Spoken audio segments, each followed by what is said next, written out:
Hello everyone, hope you all are doing well. So, today we are going to do the next question of our men's answer writing practice.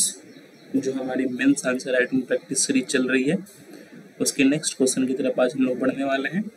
और आज का हमारा question है and today's question is discuss the issues posed by deep sea mining. Issues posed by deep sea mining.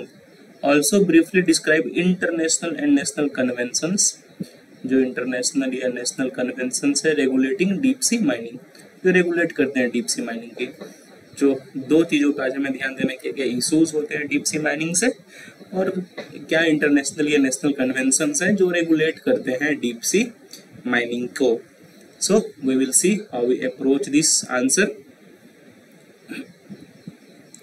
और मैं चाहूंगा कि आप खुद से भी आंसर्स लिखने की कोशिश करें। You must try to write answers by your own self because the more you write the more you improve. जितना आप खुद से लिखोगे उतना इम्प्रूव करोगे। यहाँ से प्रैक्टिस करो और it will help you to improve or you will also get a very various knowledge about deep sea mining क्या होती है, क्या issues है, क्या international national conventions है। और these things will also not help in your mains only but prelims में भी help करेगी क्योंकि यूपीएससी की प्रिपरेशन काफ़ी इंटीग्रेटेड होती है। तो जो जो फैक्ट्स आपको यहाँ से पता चलेंगे it can help you in prelims also.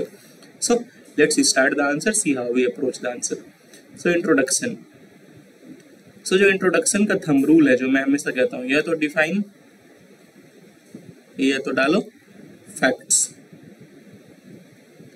तो हम यहाँ पे आज जैसे कि आप देख सकते हैं डीप सी माइनिंग क्या होता है उसे हमने बताया, उसके बारे में उसे डिफाइन किया है। तो deep sea mining is the process of retrieving mineral deposits. Process of retrieving mineral deposits from the deep sea bed of the ocean floor below 200 meters and covers 2/3 of total ocean floor. तो इसमें क्या आपको deep sea भी समझना होगा। Deep sea जो भी वो ऐसा सी जिसका जो डेप्थ है वो 200 मीटर या उससे ज्यादा है and it covers 2/3 of ocean floor. Deep seas जो है जैसे कि 2/3 ऑफ जो ocean floor is covered by deep seas. Okay, so ऐसे आप और डीप सी माइनिंग हम लोग क्यों करते हैं क्योंकि डीप सी में काफी फॉसिल्स हैं। जो डीप सी में से एग्जांपल दे आप कुछ मिनरल्स की, for example you can also give petroleum example दे सकते हैं, या फिर कुछ माइनर मिनरल्स हैं, काफ़ी वैल्यूएबल मिनरल्स हैं जो कि आपको डीप सी में मिलते हैं क्योंकि काफ़ी फॉसिल्स की जो डिपॉजिट थे डीप सी में काफ़ी ज़्यादा थी, तो इसलिए डीप सी माइनिंग की जाती है। और देखिए अब इसमें एक इंटरनेशनल सीबेड अथॉरिटी है, INTL मीन्स इंटरनेशनल, मैं ऐसे लिखता हूँ,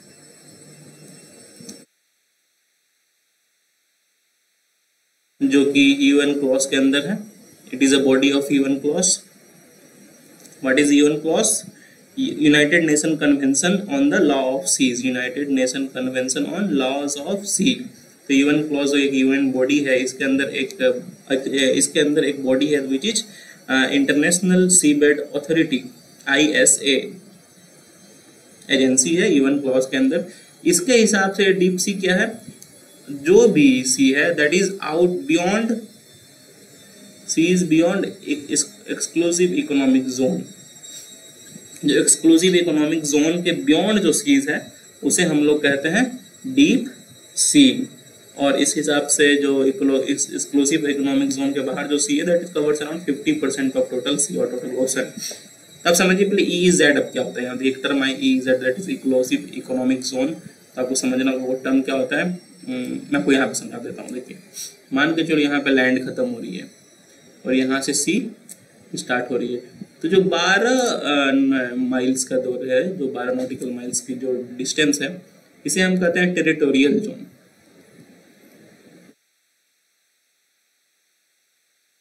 टेरिटोरियल जोन। फिर अब देखिए तो 12 हो गए, 20 नॉटिकल माइल्स तक का जो जोन है, 20 माइल्स, इसे हम कहते हैं कॉन्टी,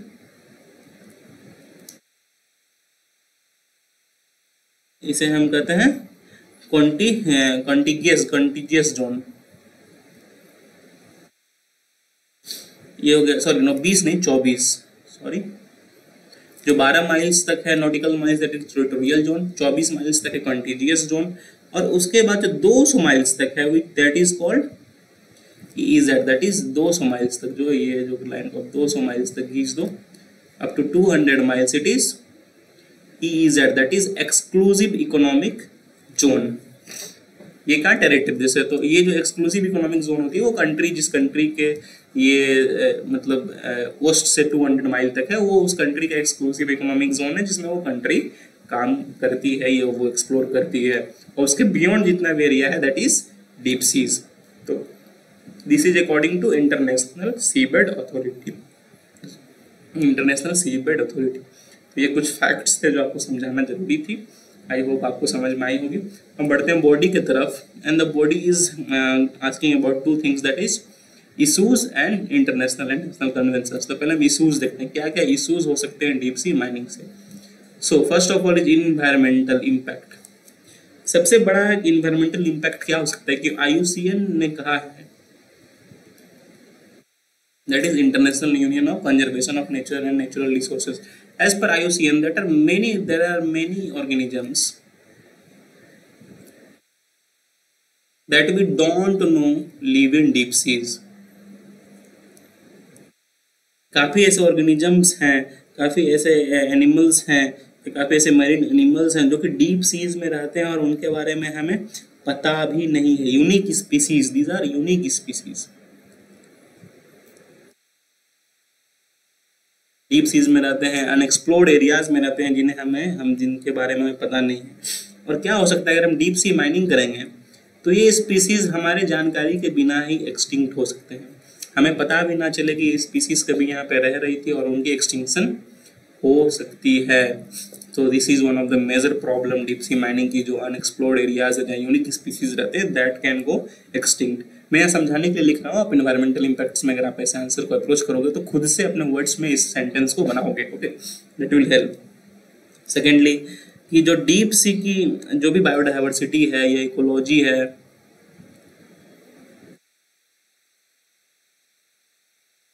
वो अभी तक अच्छे से अंडरस्टूड नहीं साइंटिस्ट को, इट इज पुअरली अंडरस्टूड।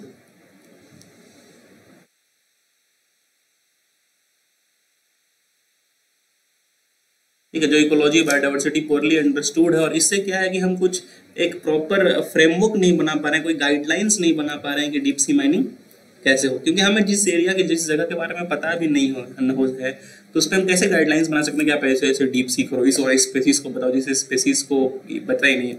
तो जो इकोलॉजी और बायोडाइवर्सिटी की जो नॉलेज नहीं है तो उससे भी इन्वायरमेंटल काफी इम्पैक्ट हो सकता है। थर्डली कि देखिए, जब भी माइन होता है, एक चीज आप समझने की कोशिश कीजिए, मान के चलो कहीं आप माइन से आप किसी दीवार पे ड्रिल कर रहे हो या किसी जमीन पे ड्रिल कर रहे हो, आप माइन कर रहे हो, तो यहाँ से क्या होता है आप देखोगे सेडिमेंट्स बाहर आते हैं। जब आप ड्रिल करोगे, स्पेस अंदर लोगे, तो वो जो यहाँ की स्पेस है वो सेडिमेंट्स बाहर आते हैं। तो काफी साइंटिस्ट का ऐसा मानना है कि इसमें से काफी सारे sediments, this sediments can be harmful हो सकते हैं, पॉइजनस हो सकते हैं, क्योंकि हमें उनकी नॉलेज नहीं होता ज़्यादा। On this sediments can come to the upper layers of the ocean. हालांकि अभी डीप सी में अंडरनीथ ऑफ द बेड है, पर ये माइनिंग से ये अपर लेयर ऑफ ओशंस में आ सकते हैं, and these can create several problems which we are not aware of। और ये काफ़ी प्रॉब्लम्स क्रिएट कर सकते हैं, ऐसे प्रॉब्लम जिसके बारे में हमें अवेयरनेस भी नहीं है। तो this sediments can create a problem. Nextly अगर हम माइन करते हैं डीप सी में तो क्या होता है, वहाँ पे नॉइज और लाइट पॉल्यूशन की प्रॉब्लम होगी। नॉइज पॉल्यूशन में काफ़ी नॉइज होती है माइनिंग से, लाइट पॉल्यूशन होगी, noise and light pollution, and these can impact the marine ecosystem, the marine organisms, जो भी वहाँ पे marine organisms हैं, marine ecosystems हैं, उसमें ये impact कर सकता है। So these are the major environmental impact जो मैंने डिस्कस किए यहाँ पे 4-5, आप इसे अपने वर्ड्स में बना के लिखें। So now second is technology। Technological क्या हो सकते हैं, पहले से मैं अडॉप्ट कर देता हूँ।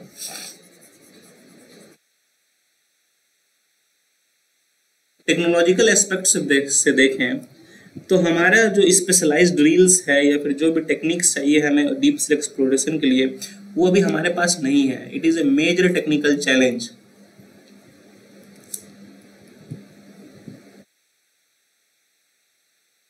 Because we don't have proper technology such as specialised drills. Specialised drills की बात कर सकते हैं that can help in deep sea mining, जिस वजह से कि जो सेडिमेंट्स हैं वो भी ग्राउंड पे ना आए, या फिर कुछ भी extraction technology, special extraction technology की बात करें तो वो हमारे पास अभी तक नहीं है, जिस वजह से कि डीप सी माइनिंग पॉसिबल अच्छे तरह से अभी तक नहीं हो पाएगी। एंड अगर हम इस लिमिटेड टेक्नोलॉजी के साथ डीप सी माइनिंग करते हैं तो मेजर इम्पैक्ट होगा हमारे ओशंस पे भी, मेरीन ऑर्गेनिजम्स पे भी, और शायद ह्यूमंस पे भी इनडायरेक्टली इम्पैक्ट होगा। सो टेक्नोलॉजी की उतनी अच्छी प्रेजेंस अभी तक नहीं है। थर्डली कमर्शियल वायबिलिटी नहीं है। देखिए क्या होता है कि कोई भी चीज़ अगर हम स्मॉल स्केल पे करते हैं तो हमें उससे उतनी फायदा नहीं होती है, we don't get that much benefit. क्योंकि देखिए आपको तो मेजर मिनरल्स डायरेक्ट मिलेंगे नहीं, आपको तो ओर्स मिलेंगे वहाँ पे, फिर ओर्स से ला करके आपको उनसे मिनरल्स निकालने होंगे। तो क्या है कि अभी डीप सी माइनिंग उतनी तो टेक्नोलॉजी फैसिलिटी है नहीं, टेक्नोलॉजी है नहीं तो कि हम मेजर एरियाज में कर सकें, और मेजर एरियाज में कहीं परमिट भी हमें नहीं मिलेगा। कोई भी इंटरनेशनल ऑर्गेनाइजेशन हमें परमिशन नहीं देगी कि आप मेजर एरियाज में जाकर के डीप सी माइनिंग करो। तो थोड़े थोड़े माइनिंग से कुछ भी कमर्शियल हमें फायदा नहीं होगा, बस हमें पता चल सकता है एज ए रिसर्च बेसिस या साइंस बेसिस के पे कि वहाँ पे ये मिनरल्स है या मिनरल्स है, पर छोटे छोटे एक्सटेंशन से हमें कोई फायदा भी नहीं होगा।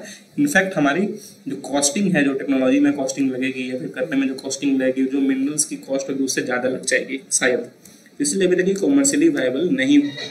So these are the major issues of deep sea mining जो मैंने यहाँ पे पॉइंट आउट किए हैं। और भी इशूज हो सकते हैं तो मैं चाहूँगा कि और भी बाकी जो भी इशूज हैं आप उसे कमेंट करके बताएंगे क्या क्या इशूज आपके हिसाब से और हो सकते हैं। सो कमेंट करने से तो हमारी इंटरेक्शन बढ़ेगी और आपकी एक ब्रेनस्टॉर्मिंग की कैपेबिलिटी भी बढ़ेगी, आप समझ पाओगे क्या कैसे कैसे पॉइंट सोचना है, कैसे कैसे पॉइंट्स लिखने हैं। Now moving to the next topic of the body that is international conventions. तो पहला इंटरनेशनल कन्वेंशन है Jamaica based international sea bed authority, जिसके हेडक्वार्टर है जमाइका में, ISA that is international sea bed authority, जो किसके अंदर आता है, UN क्लॉज के अंदर, United Nation convention for law of seas. और इसकी जो अथॉरिटी है ये that is outside exclusive economic zone, जो ईज है जो कि 200 नॉटिकल माइल्स की हमने बात की, ये समझाया था आपको। उसके बाहर की जो अथॉरिटी है वो UN क्लॉज की है, और जो कि जिसके अंदर ISA की है, जो UN क्लॉज के अंदर है, जो कि जिसके हेडक्वार्टर जमाइका में, वही कुछ भी परमिट वगैरह कर सकती है, वही रेगुलेट करती है डीप सी माइनिंग को। अगर कहीं पे किसी को माइनिंग की परमिशन चाहिए तो उन्हें ISA से लेना होगा। सेकेंडली है IUCN that is international union of conservation of nature and natural resources. तो IUCN ने एक वर्ल्ड कंजर्वेशन कांग्रेस किया था, वर्ल्ड कंजर्वेशन कांग्रेस, जो कि शायद इसने 2021 में किया था इन मार्सिली नामक जगह में। 2021 में वर्ल्ड कंजर्वेशन कांग्रेस किया हुआ था इन्होंने, जिसमें इन्होंने एक रेजोल्यूशन 122 अडॉप्ट किया, resolution 122 to protect deep sea ecosystem and biodiversity. और तो कि डीप सी इकोसिस्टम और बायोडाइवर्सिटी को हम प्रोटेक्ट करेंगे, इकोसिस्टम एंड बायोडाइवर्सिटी का प्रोटेक्शन के लिए फ्रॉम डीप सी। और एक जो डीप सी माइनिंग है उसमें सेवरल कंडीशंस रखेंगे, जिससे कि conditions will be kept on deep sea mining, जिससे कि जो डीप सी इकोलॉजी या बायोडाइवर्सिटी वो इम्पैक्ट नहीं हो। अगर आप उस कंडीशंस को मीट करेंगे कि हाँ ये कंडीशंस जो है हमने उसे मीट कर लिया है, तभी आप उस जगह पे डीप सी माइनिंग कर सकते हो। ये IUCN का था, वर्ल्ड कंजर्वेशन कांग्रेस में ये डिसीजंस आए थे। Thirdly there is UN high seas treaty. तो UN हाई सीज ट्रीटी है ये to protect world oceans outside national boundaries, it is to protect world oceans outside national boundaries, जो नेशनल बाउंड्रीज से बाहर की वर्ल्ड ओशन है उसे protect करने के लिए ट्रीटी लाई थी। So these are 3 major international conventions जो कि डीप सी माइनिंग को डायरेक्टली और इनडायरेक्टली रेगुलेट करते हैं। Secondly we have national convention that is draft deep sea bed mining regulation. ये जो इंडियन गवर्नमेंट की रेगुलेशन है और ये एक लीगल फ्रेमवर्क है, आप ऐसे इसको देखें तो एक लीगल फ्रेमवर्क है, और ये 2021 में आई थी, 2021 में आई थी। This is a legal framework for the exploration of mineral resources in countries EEZ। जो भी एक्सप्लोरेशन होगी कंट्रीज की, जो माइनिंग होगी EEZ में, that is exclusive economic zone में, तो इसी लीगल फ्रेमवर्क के थ्रू हमें वो करना होगा, और EEZ से बाहर करना होगा तो फिर हमें इंटरनेशनल सी बेड अथॉरिटी की परमिशन लेंगे outside EEZ, but inside EEZ that is तो हमारा एक्सक्लूसिव इकोनॉमिक जोन है, उसके अंदर हम लोग जो draft deep sea bed mining regulation है उसके लीगल फ्रेमवर्क के तहत कर सकते हैं। तो एक नेशनल कन्वेंशन है। सो हमने नेशनल इंटरनेशनल कन्वेंशन को डील कर लिया है, इशूज को डील कर लिया है। अब हम बढ़े कंक्लूजन पर। जैसे कि मैं हमेशा कहता हूँ, अगर आपका बॉडी अच्छा है तो try to write a simple and positive statement in conclusion. से एक सिंपल स्टेटमेंट आप कंक्लूजन में लिख सकते हो, जैसे मैंने यहाँ लिखा हुआ है, there is urgent need for international charter. एक इंटरनेशनल चार्टर थे, क्योंकि नेशनल चार्टर्स रहे तो हो सकता है कोई कोई कंट्री अपने फायदे के लिए गलत उपयोग कर सकता है उस चार्टर का, और फिर high amount of deep sea mining करे और वहाँ पे काफ़ी इशूज हों ओशंस में या फिर मेरीन ऑर्गेनिज्म को। ये मैंने लिखा हुआ है यहाँ पे, as in absence of clear charter deep sea mining operations could cause irreversible damage to a little understood ecology, जो little understood ecology which is our deep seas। जो डीप सी इकोलॉजी अभी तक हमने पूरी तरह समझा नहीं है, और अगर इंटरनेशनल चार्टर नहीं हुआ तो क्लियर चार्टर के एब्सेंस में जो भी प्रॉब्लम्स हो सकती हैं डीप सी माइनिंग ऑपरेशन से, वो इरिवर्सिबल होंगे, वो ठीक नहीं हो सकती हैं, और it can cause very much damage to marine organisms, ocean ecology, biodiversity and even humans. So ऐसा कंक्लूड कर सकते हो। So that is all for today. Please do like, please do share, please do subscribe. काफ़ी मेहनत लगती है ऐसे videos को बनाने में, और रेगुलर बेसिस पे मैं कोशिश करता हूँ कि आप सबके लिए बना पाऊँ। तो अगर आप लाइक से सब्सक्राइब करेंगे तो काफ़ी मोटिवेशन मिलेगा हमें कि हम ऐसे वीडियोस को और वैसे वीडियोस को रेगुलर बेसिस पे आप सबके लिए बना पाएँ। सो that is all for today. Have a nice day. Thank you.